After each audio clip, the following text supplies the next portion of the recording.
안녕하세요. 오늘 전해드릴 이야기는 결혼이라는 이름 아래 가려졌던 진실, 그리고 착한 한 사람이 얼마나 참아야 했는지를 말해주는 이야기입니다. 어느 날 조용하던 시댁에 갑작스러운 소식이 들려왔습니다. 시동생 부부가 이혼하게 됐다는 거였죠. 전처는 아이만 두고 말 한마디 없이 떠났고, 시댁 식구들은 모두 그 며느리를 손가락질했습니다. 요즘 여자들 다 저래. 책임감이 없어. 하지만 전 알 수 있었습니다. 그건 도망이 아니라 탈출이라는 걸요. 그로부터 몇 달 뒤, 시동생은 다시 결혼을 하겠다며 외국 여성을 데리고 왔습니다. 베트남에서 온 리니야. 착하고 순하더라. 그 말투에는 사람을 소개하는 게 아니라 뭔가 마치 고용인을 소개하듯한 뉘앙스가 묻어 있었습니다. 린을 처음 만났을 때 저는 한눈에 알 수 있었습니다. 불안한 눈빛, 몸을 작게 웅크린 자세, 그리고 그 서툰 한국어로 건넨 첫인사. 형님, 잘 부탁드립니다. 말끝마다 고개를 숙이던 그 모습은 처음부터 이 집에서 살아남기 위한 생존이 시작된 듯 보였습니다. 린은 정말 뭐든 열심히 했습니다. 이른 아침이면 제일 먼저 일어나 밥을 지었고, 밭일 나갈 때면 누구보다 빨리 짐을 챙겼죠. 게다가 전처가 두고 간 아이까지 정성껏 돌봤습니다. 어쩌면 린은 사랑받기 위해 무리해서라도 최선을 다했던 건 아닐까요? 하지만 시댁 식구들은 그녀의 그런 노력을 당연하게 여겼습니다. 외국 며느리니까 이 정도는 해야지. 국적 따려면 고생도 좀 해야지. 그 말이 너무 뻔뻔하게 느껴졌습니다. 심지어 시동생은 술에 취한 날 이런 말도 했습니다. 그래도 리니는 말 잘 들어서 좋아. 아까 그 한국 며느리는 입만 살았지. 그렇게 착함이 무기력함으로 순종이 이용당하는 수단으로 바뀌고 있을 때 린은 어느 날 조심스럽게 저를 불렀습니다. 그리고 작은 종이 쪽지를 건넸습니다. 거기엔 서툴지만 또박또박 적힌 한 문장이 있었죠.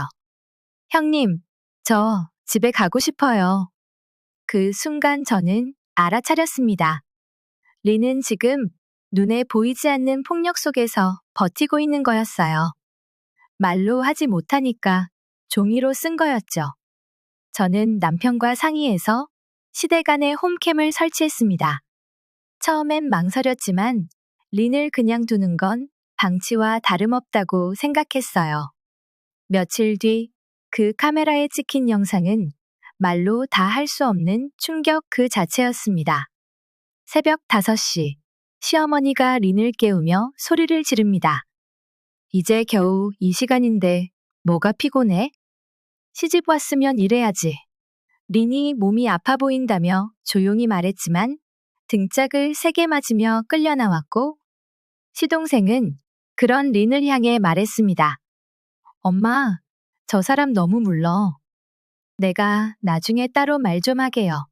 그러면서 술자리에서 린이 만든 파전을 집어던지며 이렇게 말했죠. 이걸 음식이라고 만든 거야?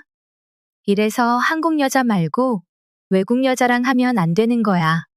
카메라 속 린은 조용히 바닥을 닦고 있었습니다. 시어머니는 발끝으로 바닥을 가리키며 여기 다시 해. 하고 명령했고, 심지어 한 번은 린이 청소를 하는 중에 발로 걷어차는 모습도 보였습니다. 그 작은 체구가 휘청이며 넘어지는 장면, 전 도저히 눈 뜨고 볼 수 없었습니다. 린이 경찰 보호를 받게 된 건 다행이었지만 더 놀라운 건 그녀의 반응이었습니다. 형님, 제가 이렇게까지 해서 문제되면 제가 나쁜 며느리 되나요? 저는 꼭 껴안아주며 말했습니다. 린, 넌 누구보다 훌륭한 사람이야. 넌 이 집안에서 유일하게 진짜 가족이었어. 린은 결국 시동생과 이혼했고 작은 분식집에 취업했습니다. 전처가 두고 간 아이는 여전히 정성껏 돌보고 있었죠. 그 아이도 린을 진짜 엄마처럼 따랐습니다. 오히려 친엄마보다 더 따뜻한 손길로 안아줬던 거죠. 제 생일엔 직접 고른 운동화를 선물해 주었습니다. 형님도 일 많이 하니까 발 아플까 봐요. 그 말에 저는 말문이 막혔습니다. 누군가에게 이렇게 깊이 배려받는 게 얼마만이었을까요? 그 후 우리는 한국 국적도 취득했고 한국어도 많이 늘었습니다. 이젠 사장님과도 농담을 주고받을 정도예요. 그런데 웃긴 건 시동생이 또 외국 여성과 국제 결혼을 추진 중이라는 소문이 들려왔다는 거예요. 이번엔 캄보디아 여자래요. 얘도 순해. 시골살이 괜찮대. 전 그 얘기를 듣고 한숨을 쉬었습니다. 아직도 사람을 배우자가 아니라 노동력으로 보는 사람이 있다는 게 믿기지 않았어요. 그리고 결심했죠. 이번에 누가 오든 내가 꼭 알려줘야겠다. 지금이라도 도망치라고. 이 이야기를 하는 이유는 단순합니다. 린처럼 착한 사람들이 더는 울지 않길 바라는 마음에서요. 그녀는 국적 따라온 게 아니었어요. 진심으로 한국을 좋아했고, 가족이 되고 싶었고, 누군가에게 사랑받고 싶었던 사람이었습니다.